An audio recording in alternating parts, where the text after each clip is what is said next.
Hello guys, in this video I am going to show you how to enable email notifications after each of the responses or when someone has filled out your questionnaire.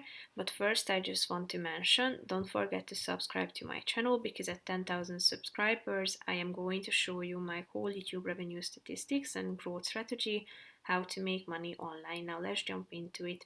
First of all, you should open the website and then start creating your questionnaire. After that, you should tap on this more button in the upper right corner of the screen.